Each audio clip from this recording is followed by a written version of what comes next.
Hi. So, if you know me from TikTok, then you know that I am a pretty avid gamer. At least I used to be when I had more time to do it.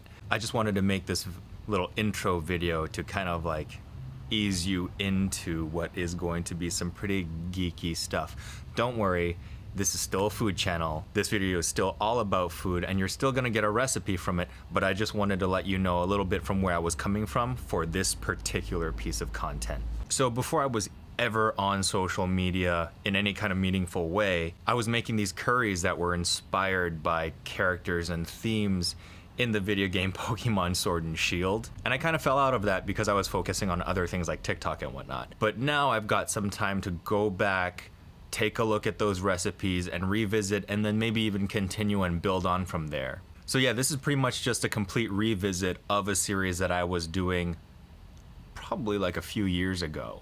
In any case, I really hope you like it. It's not that much different from anything that I was doing. It's just that the themes that I'm following are a little bit new. I kind of realize this is the first time that I'm like talking into the camera directly. I'm just gonna take this opportunity to say thank you so much. The last year was insane, but you guys have done a lot to help me get through it and to keep me creative throughout a year that could have potentially just been absolutely stifling, to say the least. So thank you, and I hope you enjoy this video. So the first gym that we're taking on is Turffield Gym and their gym leader Milo, who specializes in grass-type Pokemon. Because it's a grass-type gym, I figure it would be fitting to do a vegan green curry. So let's get started. So the bulk of this curry is going to be made up of onions. So what you're going to need is 2 large yellow onions here, and you're just going to chop them roughly. You don't have to have really nice small dices. It's all going to be cooked and ground up later. So just make sure they're as uniform as possible so they can cook evenly. And just a quick tip here, make sure your knives are sharp when you're cutting onions. The sharper they are, the less you're going to cry. It's just a proven fact. My knives weren't very sharp here and I paid for it.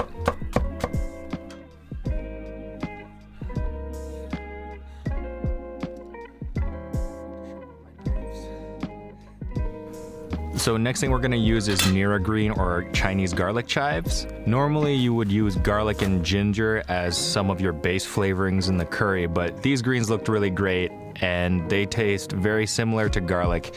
Plus, having these will add more green color to the curry once you process it. Again, these are gonna be lightly sauteed and then processed, so you don't have to worry about fine cuts or anything. Next is a bunch of spinach. Just rinse off the dirt and cut off the stems. And a big chunk of ginger, which you can either grate or mince.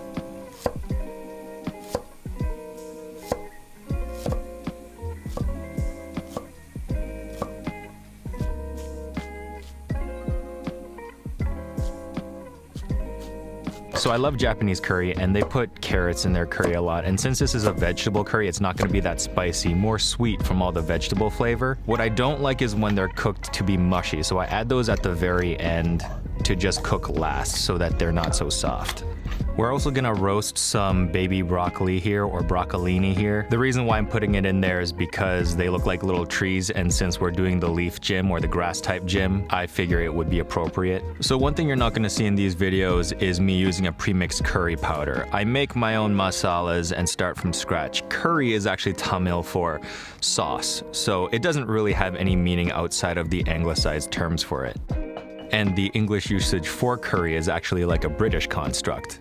Because this is going to be a vegetable-based curry and one that I'm gonna make a little on the sweet side, and so to bring out that vegetal sweetness, I went with coriander, cumin, fenugreek, fennel, and turmeric.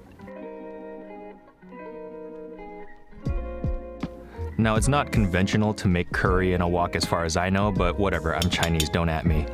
I'm using coconut oil as the base oil for this curry. You use the oil to fry the spices. That opens up the aroma and activates the spices in a way. It's a very important first step to making any curry. And then you follow that with the ginger and then the garlic. But of course, in this case, I'm using Nira Green or the garlic chives. You'll notice that the wok is not as hot as a conventional wok is. I'm actually going at like a medium heat so that nothing singes, because we're gonna keep building and building and building with our later ingredients. and this makes sure that nothing burns even though everything has been there for a while. After the spices and the ginger are put in, I put in the onions, and here we're just gonna saute the onions until they are translucent or they start sweating out. Now, if I was using garlic, I would have added those before the onions, but since I'm using a leafy green as the garlic source of flavor, I put them in after the onions, simply because they're a little more delicate. I don't want them to overcook and brown. I want that green color to be in there, so that's why I put them in after the onions. And then you follow that with the spinach, and then you just cook it until it's all wilted down. At the store, I just happened to come across some watercress, and I like the peppery flavor, so I added some of that too.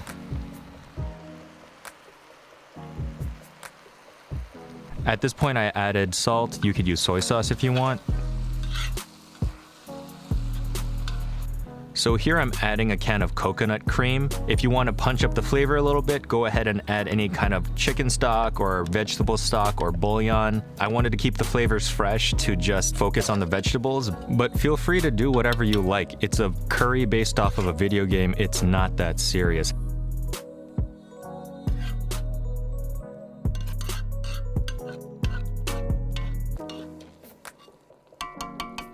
Now at this point, I'm just using an immersion blender to blend up the curry, but if you don't have one and you've got a blender, go ahead and just take this and just toss it in your blender and grind it all down.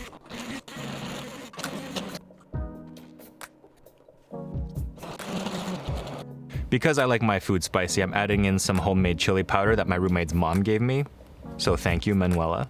I absolutely love this stuff. You can totally add cayenne pepper with a little bit of ginger powder. That would work just as well. Now this is the point where we're gonna simmer everything.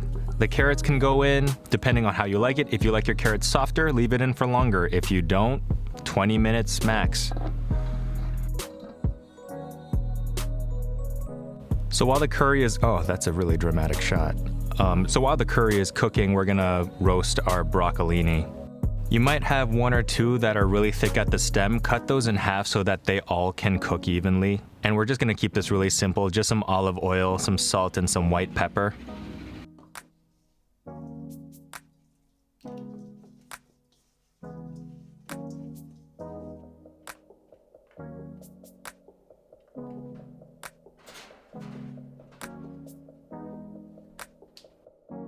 So for these curries, the plating is what I use to kind of like show off the theme and inspiration for the dish.